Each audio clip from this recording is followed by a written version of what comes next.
मित्रांनो नमस्कार. काल तुम्ही मला मिस केलं नाहीत ना? Don't worry. Yesterday was 31st of March and that's why I was busy in some accounting year end issues. Okay, so आज मी परत आलो आहे तुमच्या सर्वांच्या भेटीला घेऊन आपलं lecture number 3 basics of business and accounting. Lecture 3 मध्ये काय आहे? आज आपण काही इम्पॉर्टंट कन्सेप्ट क्लिअर करू आणि आपला कन्सेप्टचा पार्ट मे बी आजच्या लेक्चर मध्ये कव्हर होईल. So let's move ahead.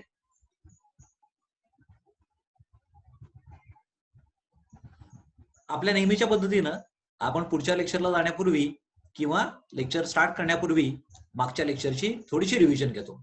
So let's revise few points. Last lecture number 2. The first point was asset.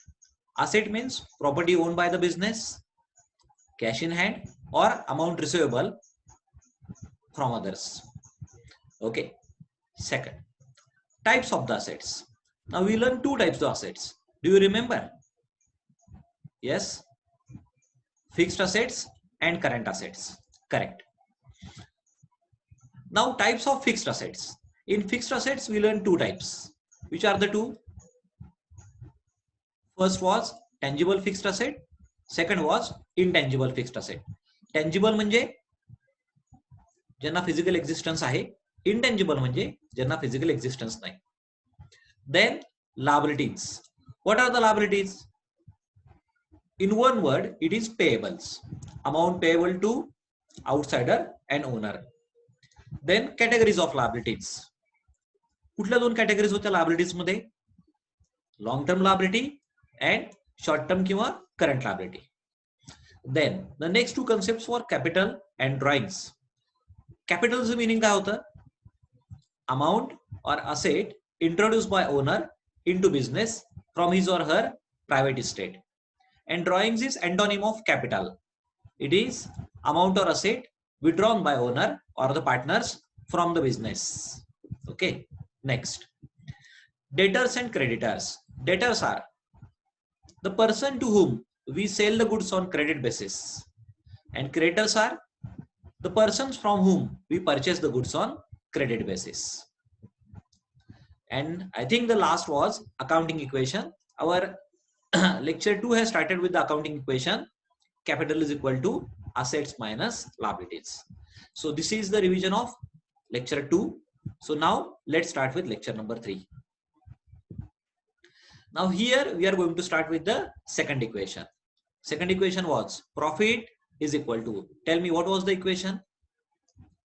Correct, income minus expenses. So now in this lecture we are going to learn various incomes and expenses. आपण हे in detail बघूया आज income and expenses कुठले कुठले असतात.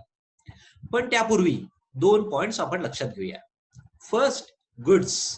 हा word आपण बरेचदा ऐकला असेल. आणि सेकंड, रेव्हेन्यू वर्सेस कॅपिटल. एकदा हा कन्सेप्ट आपल्याला क्लिअर झाला की बऱ्याचशा गोष्टी आपल्याला इझी होते. So let start with the goods. Now goods, what is the definition of goods? It is an item in which a trader deals. ज्यामध्ये एखादा विक्रेता डीलिंग करतो त्याला आपण गुड्स म्हणणार आहे. किंवा it is an item or article purchase for resale.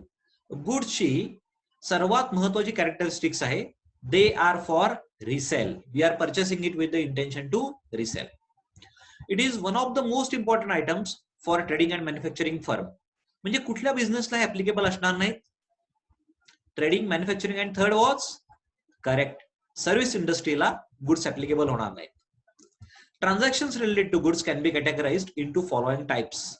आपण नंतर बुक्स लर्न करणार आहे. त्या बुक्स मध्ये आपल्याला ट्रान्झॅक्शन्स रेकॉर्ड करायचे आहेत. बरेचसे ट्रान्झॅक्शन हे गुड्सशी रिलेटेड असतात. ओके, आता आपण त्याची फक्त एक झलक बघू.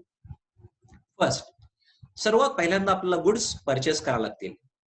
जर परचेस केलेले गुड्स आपल्याला आवडले नाहीत तर आपल्याला ते रिटर्न करावे लागतील. What is RO? RO is return outward. Purchase रिटर्नला दुसरा टर्म आहे रिटर्न आउटवर्ड. मग आपण ते सेल करू. This is our main source of income. आपल्याला पण काही लोक गुड्स परत करतील. सेल्स रिटर्न किंवा आरआय काय असेल सांगा बघूया आता. It is return inward. And there is possibility of few other transactions which we will learn in the next few lectures. So ही 5 टाइपची ट्रान्झॅक्शन गुड्सची रिलेटेड आहे. नेक्स्ट कुठला होता next point? Yes, revenue versus capital. एकदा बघून घेऊ what is revenue and what is capital. So revenue it is related to day to day business and capital they are generally related to long term. आता बघा, day to day बिझनेसशी related आहेत म्हणजे ते recurring असणार, आणि capital items आहेत ते लॉंग टर्मचे आहेत म्हणजे नॉन रिकरिंग असतील. रिकरिंग आयटम्स आहेत त्यामुळे अमाऊंट कमी असेल, लॉंग टर्मचे आयटम्स असतील तर अमाऊंट जास्त असेल. आपण एक सिंपल एक्झाम्पल घेऊ. पेट्रोल परचेस काय आहे आयटम? रेव्हेन्यू. पण कार परचेस काय आहे item? Capital. Revenue items affect profit and loss account, whereas capital items affect balance sheet. Examples बघू म्हणजे आपल्याला अजून क्लिअर होईल. Revenue receipts, sale of goods, interest, commission received, etc. Revenue payments, monthly expenses, purchase of goods. Capital receipt, capital introduced by owner, loan taken. Capital expenditure, purchase of fixed asset. ही आता example लक्षात ठेवा. आपण जेव्हा account record करणार आहे तेव्हा आपल्याला याचा बराच बेनिफिट होईल. इव्हन फायनल अकाउंट्स मध्ये पण हे 2 पॉइंट्स फार इम्पॉर्टंट आहेत, म्हणून मी आताच कव्हर केलेले आहेत. Okay, next. Now let's start with the incomes. Incomes are cash inflows. जेव्हा आपल्याला अमाऊंट मिळते आपण म्हणतो ते that is my income. Now income are categorized into 2 types. One is direct, another is indirect. Now direct income, it is related to our main business. Indirect obviously it is not related to the main business, it is complementary. म्हणजे direct मिळणारच, indirect मिळेल का नाही आपल्याला माहित नाही. Since it is related to main business, it is large in volume, whereas indirect income is small in volume.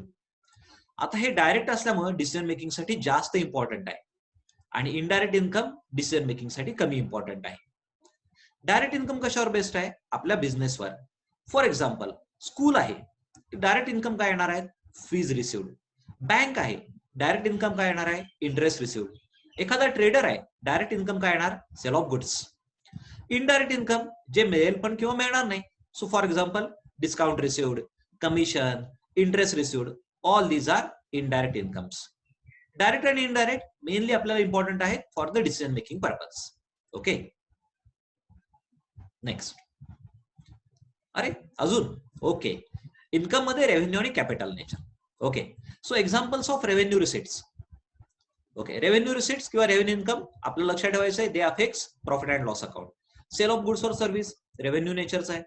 Discount, commission, interest, dividend, rent etcetera received revenue नेचरचा आहे. Capital receipt, capital receipt affects balance sheet. Okay, examples capital introduced in the business, business मध्ये cash आली, cash inflow आहे बघा. Sale of asset हा पण काय आहे? कॅश इन्फ्लो आहे, पण हा कुठल्या टाइपचा आहे? हा कॅपिटल नेचरचा आहे. Okay, so capital items, capital income will affect balance sheet, revenue income will affect profit and loss account. Clear? आता expenses, expenses are cash outflows. Income म्हणजे आपल्याकडे कॅश येत होती, एक्सपेन्सेस म्हणजे आपल्याकडून कॅश जाणार आहे. इन्कम म्हणजे उत्पन्न, एक्सपेन्सेस म्हणजे खर्च. Okay, they can be categorized into 2 types. कुठले 2 टाइप्स असतील आता? येस, डायरेक्ट आणि इनडायरेक्ट. आता लक्षात ठेवा, purchases or expenses related to purchase or production are direct expenses. Indirect जे नाहीये त्याच्याशी रिलेटेड ते इनडायरेक्ट आहेत. Direct expenses are generally variable, ते चेंज होत राहतात. But indirect expenses are mainly fixed or they might be semi variable. ते कायम तेच राहतील किंवा थोड्या प्रमाणात चेंज होते. डायरेक्ट एक्सपेन्स आपल्याला इन्कर करायलाच लागणार आहेत, त्यामुळे ते अनअवॉइडेबल आहेत. Whereas indirect expenses are avoidable और कंट्रोलेबल. लक्षात ठेवा, बिझनेसची इफिशियन्सी ही इनडायरेक्ट एक्सपेन्सेसच्या कंट्रोलवर डिपेंडंट असते. Direct expenses generally these are same for similar business. समजा आपण एखादा बिझनेस एक्झाम्पल घेऊ. समजा एखादा रिअल इस्टेट मध्ये काम करणारा माणूस आहे, तर त्याचे डायरेक्ट एक्सपेन्सेस बरेचदा सिमिलर असतात. रिअल इस्टेट मध्ये काम करणाऱ्या बऱ्याचशा बिझनेसेसचे डायरेक्ट एक्सपेन्स काय असणार आहेत? सेम असणार आहेत. एखादा गोल्डस्मिथ घेऊ. सो ज्वेलरीमध्ये काम करणाऱ्या बऱ्याचशा बिझनेसेसचे डायरेक्ट एक्सपेन्सेस सेम असतील, पण ही सिमिलरिटी आपल्याला इनडायरेक्ट एक्सपेन्स मध्ये बघायला मिळेल किंवा नाही. So generally these varies from business to business. आता एक्झाम्पल घेऊ क्लिअर होण्यासाठी. डायरेक्ट परचेस ऑफ गुड्स हा डायरेक्ट एक्सपेन्स आहे. वेजेस, कॅरेज इनवर्ड हे डायरेक्ट एक्सपेन्सेस आहेत. बँकचं जर आपण एक्झाम्पल घेतलं तर डायरेक्ट एक्सपेन्स काय आहे? सी, बँकसाठी दोन आयटम्स इम्पॉर्टंट आहेत. एक डिपॉझिट्स आणि दुसरा लोन्स. डिपॉझिटवर इंटरेस्ट पे करायला लागेल, सो काय आहे तो डायरेक्ट एक्सपेन्स आहे. इनडायरेक्टच्या केसमध्ये salaries, printing and stationery, audit fees, rent, light and telephone, these are all examples of indirect expenses. Clear? हे पण आपल्याला डिसिजन मेकिंग साठी इम्पॉर्टंट आहे. Now list of few expenses. Expenses तर बरेच होतात, सो त्याची एक लिस्ट आपण प्रिपेअर करू. येस, चला आठवायला स्टार्ट करूया. काउंट करा. First, salaries and wages. Transportation of goods, carriage, freight. Third, travelling and conveyance. Transportation is related to goods, travelling and conveyance is related to human beings. लक्षात ठेवा. Light and telephone, printing and stationery, repairs and maintenance, rent, rates, taxes, advertisement, insurance. हे जर आम्ही nominal regular expenses घेतले, किती expense झाले? 9 expenses झाले. आता थोडेसे हटके बघूया. डिस्काउंट. कोण देईल आपल्याला डिस्काउंट? आपल्याला क्रेडिटर्स देणार. आपल्याला जर डिस्काउंट मिळाला, that is our income. Indirect. आपण जर डिस्काउंट दिला, कोणाला देणार आपण डिस्काउंट? डेटर्सना. It is our expense but indirect. Bad debts. Bad debts काय? थोडा सस्पेन्स ठेवूया, बघूया. Next is depreciation. डेप्रिसिएशन पण थोडा सस्पेन्स ठेवतो, बघू आपण. all losses are recorded in profit and loss account. Okay, remember, you have to remember this. Income tax is not a business expenditure. आपण जो टॅक्स पे करतो तो आपला एक्सपेंडिचर म्हणून घेता येणार नाही. जरी आपण तो प्रॉफिट अँड लॉस अकाउंट मध्ये दाखवला तरी तो आपला एक्सपेंडिचर नाही. Okay, next. Okay, so now few important terms. First, okay, let's start with the depreciation.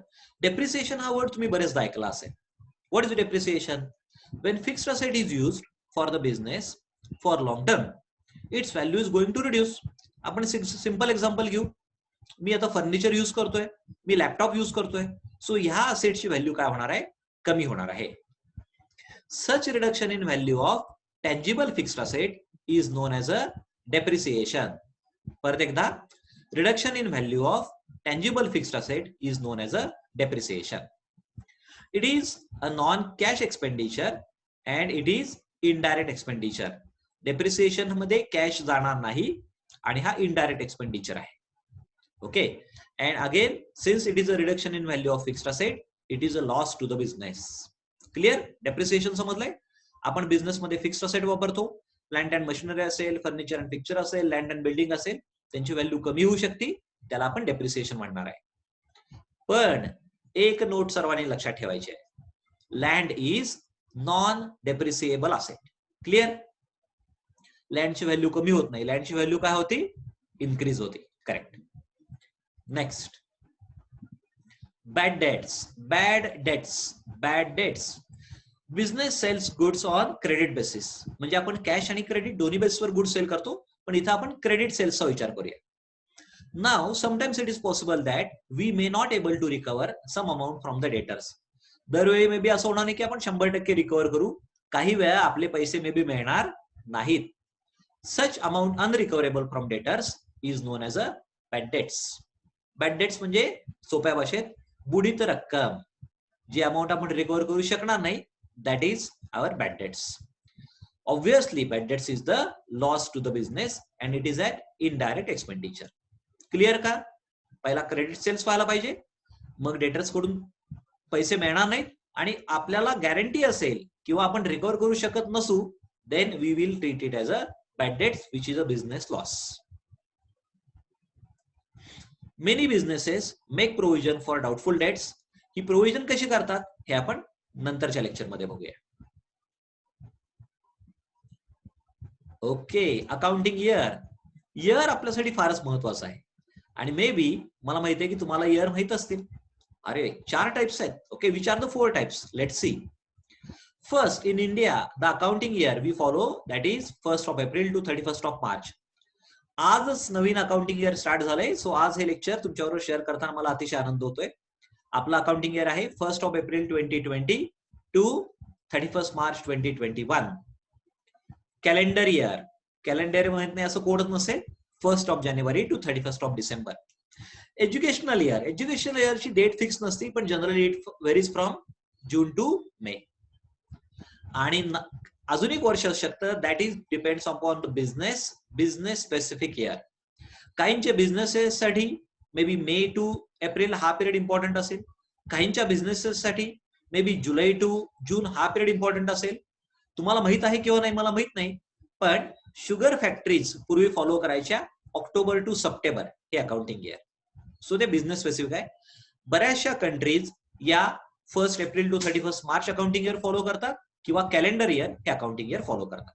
Okay, year is very important for accounting purpose. आपल्याला बुक्स ऑफ अकाउंट्स क्लोज करायचे असतील तर आपल्याला इयर एंड पाहिजे. Is it clear? सो काय काय झालं बघूया. ही लास्ट स्लाइड आहे ना. येस. सो आपण बघितलं profit is equal to income minus expense. What is income, what are the expenses, direct, indirect, revenue, capital. पर्यंत सरांनी चेक करा. लक्षात ठेवा, पुढच्या सर्व लेक्चरसाठी हे सेशन फारच इम्पॉर्टंट आहे. जर काय डाऊट्स असेल तर तुम्हाला सांगितल्याप्रमाणे तुम्ही मला कॉन्टॅक्ट करू शकता on the given email ID or the phone number. Okay, so next thought of the lecture. Remember this, भारतामध्ये हुशार लोकांची कमतरता मुळीच नाही, पण त्या सर्वांनी हा थॉट लक्षात ठेवायला पाहिजे. Hard work beats talent when talent doesn't work hard. बरेच लोक आपली कॅपॅसिटी यूज करत नाहीत आणि अशा केसमध्ये जे हार्डवर्किंग पीपल आहेत ते त्यांच्यापेक्षा पुढे जाऊ शकतात. So talent and hard work both should go hand in hand. So thank you very much for watching this video. Take care and again my message to all of you, be healthy, be wealthy and be happy. Thank you.